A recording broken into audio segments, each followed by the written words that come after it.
What is up, guys? Again, Not the Worst here, bringing in another Black Desert online video patch notes for February 5th. We've got Guardian Awakening released. We've got some nerfs and buffs and things we saw coming from the Global Lab a few weeks prior that are now live. So let's take a look at what's going on, starting off with the events. So Guardian Awakening events. First up, we've got leveling your Guardian. This goes up to level 61, which I believe is the highest level reward we've seen for a new class release. So I believe Shy had up to 60 was the previous highest. At any rate, at 58, you'll get a 100G gold bar, which is 10 mil, 5 memory fragments, 5 item scrolls. Then you'll get 2 more of those gold bars, 5 Valk's Cry, and 5 combat XP scrolls at 59. Level 60 rewards, we've got 3 more gold bars, 5 artisan memories, some skill XP scrolls, and then at level 61, 4 more gold bars, a Blessing of Kamasil for 7 days, 5 Blessed Message scrolls, and 1 Advice of Valk's 50 stack as well. So pretty good rewards. Going up to level 61 is going to be a little bit daunting for your average player, especially in the time frame that you've got to do it up until the end of the month. But yeah, still pretty cool to see. Not quite as good as the Shy level 58 500 mil gold bar reward. Still seems to be pretty strong, especially considering it's only to level 58 to get those, whereas this totals up to 100 mil at level 61. Then we've got the accessories for Searman event as well. So he's an NPC that's going to be next to Creo in Velia, and he'll appear during the event period. When you complete the quest requested by him, you'll be able to get an Old Moon scroll, which can be stacked with item collection increase scrolls as well. So if you accept the first quest, Blue Ring, Earring, Necklace, Belt, you give him a Pry Blue Grade accessory, you will get the scroll that gives you 20% drop rate for 60 minutes. That is also true for any of the Blue Grade turn-ins, Duo or Try as well. And if you turn in the quest for the Gold, Pry or Duo, you will get one that's 30% drop rate for 60 minutes. And again, keep in mind those do stack with the item collection increase scrolls as well. Please note the event quests can each be completed once per family per day during the event period. Quest completion count will reset every day at midnight. Unix's Seed Power. This is going to be an item that drops randomly. The Guardian Master of the Holy Flame will obtain more powerful effects when it randomly appears while defeating monsters. They will get 200% combat XP, 50% skill XP, and an item drop rate plus 10%. Other classes will get 100% XP, 30% skill, and also the same 10% item drop rate. Buff will be extended for 180 minutes right after you obtain it. If you obtain the same buff while already receiving the effect, it will be renewed essentially. And the Unix Power Seed buff effect will be stacked with existing XP increase effects such as item collection, increase scrolls, elixirs, and value packs as well. We've got Unstable Ember event, during which just being logged in, you're going to be getting, you combine your Unix's Seed along with what you're going to be getting, the Unstable Embers. You heat these into Dim Embers, which heat into Burning Embers, which then heat into your final form, which then gets turned in for 20 Cron Stones. So there's our Guardian release events. This other event we have, I'm not going to go super into depth with it, but if you want to check it out, it's linked, the patch notes link is in the description below. It is the charity event, which is not that. I don't know where it went. Charity event that they've got going. Let me go and open it up. Essentially, you can donate $1 million silver, and they're going to donate a certain amount of real-life money towards the Australia wildfires as well, up to 84,000 American dollars, roughly, if the goals are met. So if you want to check this page out for it, just go ahead and click on the patch notes link and then to this one from there if you want to do that. Valentine's Day events, a few we've seen before. Chocolate Fun. This is going to make the cacao chocolate, cocoa chocolate, excuse me, and you're going to get it from grinding, fishing, etc. And then you combine these up to create this little diddly here, which will give you a knowledge gain as well as increased strength XP when used, and gain higher grade knowledge as well. Lasts for 30 minutes. I actually still have 100 and something of these left from last year. Love in a Bottle, which we had last year as well. While fishing, you're going to obtain some items to complete a few quests to get a little bit of dough.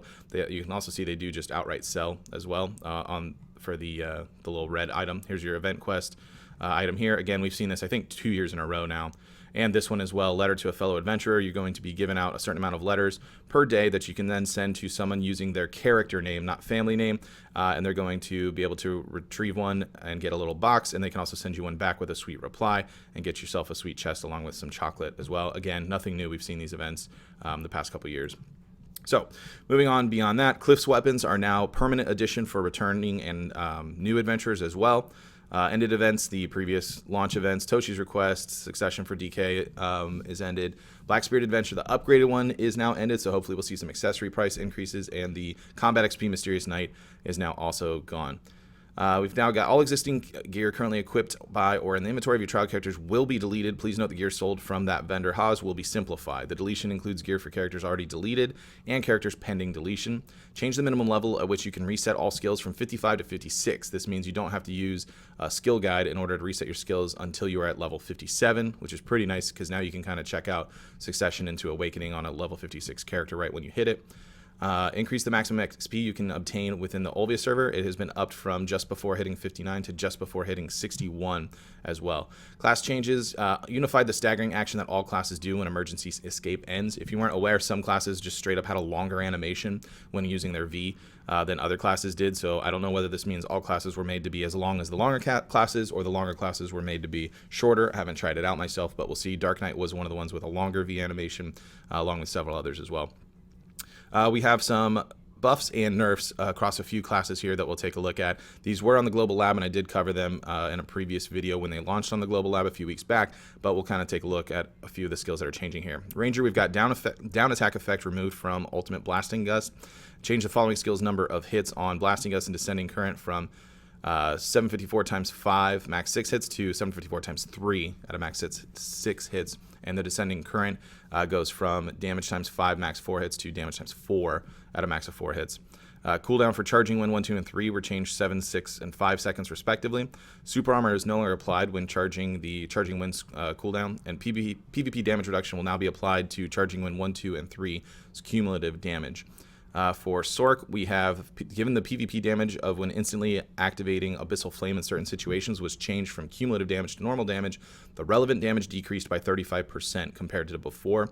PvP damage of Bloody Calamity is decreased by 39%.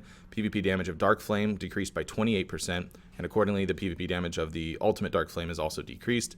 And the number of hits decreased by 1 hit when instantly activating the last hit of Black Wave by consuming a shard during PvP. Now, Berserker, we've got some improvements here, or here's where our buffs are at. A successive attack with Smackdown can now be rapidly used in combos while using Tackling Rock and Beastly Instincts. Movement speed while using Raging Thunder is now faster. A successive attack with Beastly Wind / Fierce Strike or Frenzy Destroyer can now be rapidly used in combos after using the Rock Smash Succession skill. PvP damage of Frenzy Destroyer's last hit was increased by 25%. The PvP damage of Fierce Strike's regular hit was increased by 15%, and the additional hit was increased by 20%. PvP damage of Beastly Wind / hit was increased by 20%.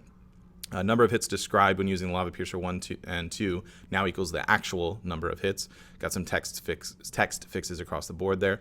Claw Scar's recovery effect will now be applied to every hit when using Fierce Strike. Tackling Rock will now be activated first when pressing WF after using Stormy Beast or First Strike. Some more text fixes and typos there. And then we've got Claw Scar recovery effect will now be applied to every hit when using Fierce Strike while mounted as well.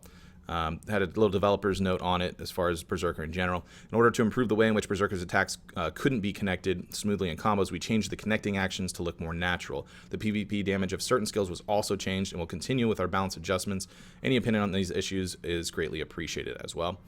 Valkyrie did get a PvP damage reduction for Divine Power skill and the Succession as well, reduced by approximately 64%.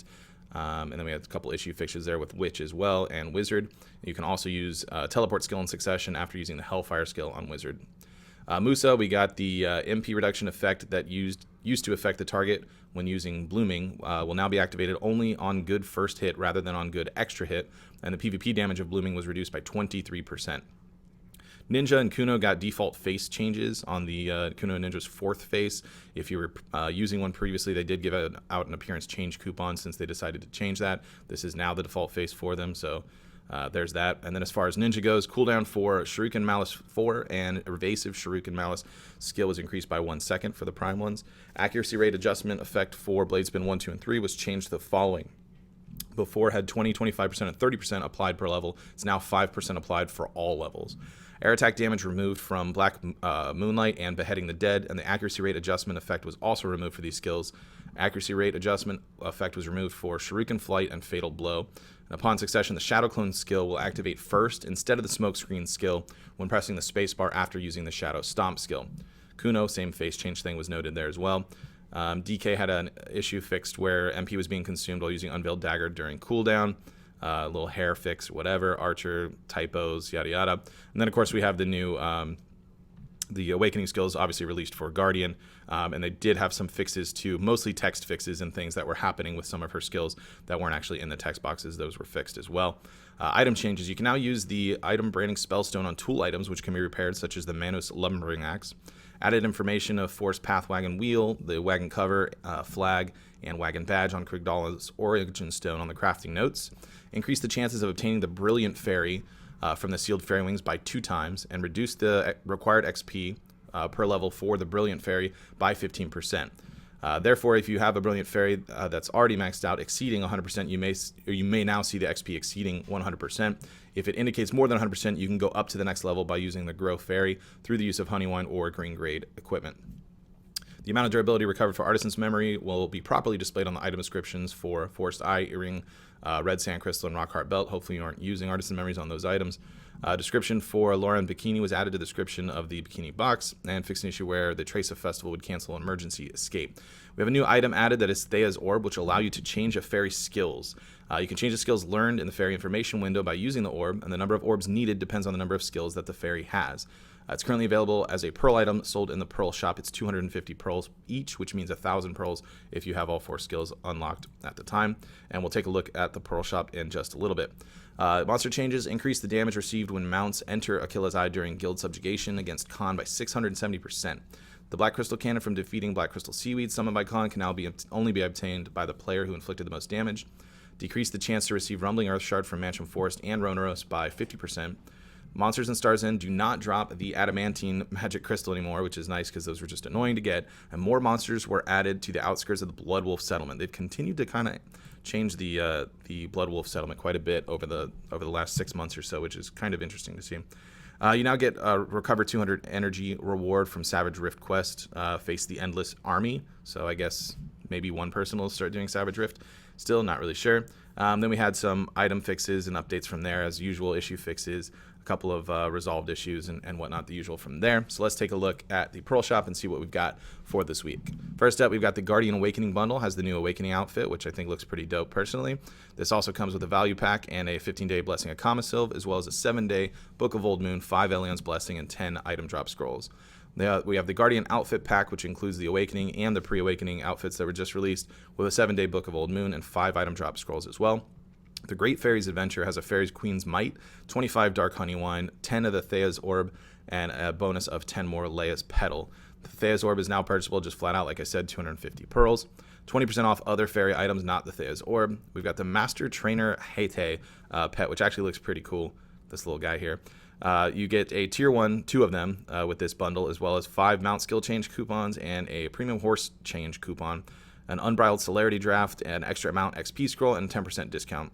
And then if you want to pick up the Hate just by itself, here you can see tier 1, tier 3, and tier 4, what it looks like. Those options there. It's 900 pearls, and it'll also come with nutritious feed as well, 20 of those. We've got Amerigo's Welcome Package, which has a value pack, plus 16 expansion coupon, Hedgehog Alliance tier, 10 Artisan's Memory, 5 Mount Skill Change coupons, 5 Black Spirit Essences as well. A new Dark Knight outfit, which looks absolutely amazing. I just got the Ataraxia, whatever the Succession outfit was, and now I see this and I want this thing, but I don't know, we'll see. It's called the Eclipse set. It's at 2,200 pearls. We've got the Hanbok bundles to celebrate 2020, down to 2,550 pearls. These are going to have the Guardian, Shine, Archer, New Year Handbok bundles, as well as a Shining Adventure box, which is those RNG boxes we've seen around quite a bit, and 5 item drop rate scrolls as well. The Gentleman's Heidel Masquerade and Ladies Heidel Masquerade pack is on sale at 2,640 pearls. You choose one of the Masquerade outfits, as you can see there, and you get a ribbon cat, as well as Cupid's Balloon, 10% coupon, 20% pet coupon, a sweet gift letter. All we need is love combat, and all we need is love life items as well. You can see what the bonuses do there. Obviously, life bonuses and gathering drop rate increase, item drop rate, combat XP on the combat one. We have the Valentine's Day horse pack under best, 2720 pearls for this, 2 female reset coupons and 1 male reset coupon, an all-skill training coupon, unbridled celerity draft, extra mount XP scroll, and 10% discount. We've got Horse Charming in Shining Armor, again, kit with the wagon and the horse set, you can see there. The Teary pack, which seems not so amazing, but I guess it is what it is. It's only 200 pearls. 4 Elion's tier, 4 Tears of the Star, 1 Tears of the Wind, and 20 Tear of Repentance. We now have the Barter XP transfer coupons released at 2,200 pearls if you want to switch which character's been doing your barding. And special gift of chocolates at 214 silver. This will have a handmade Valentine chocolate, a special Valentine chocolate, 3 energy tonics, and 2 item drop rate scrolls as well. Boom. So there we have it. A bit longer than usual, but we had a lot of stuff going on today. So let me know what you guys think about Guardian Awakening in the comments below. If you did enjoy the video, be sure to like it. I do want to hear back from you guys, your thoughts on either the Pearl Shop or any of the patch notes that were released. How do you feel about these nerfs or buffs? Are you a berserker and you're in love now? I want to hear from you guys as well. With that said, that's going to be it for this video. I want to thank everybody for watching, and I will see you next time.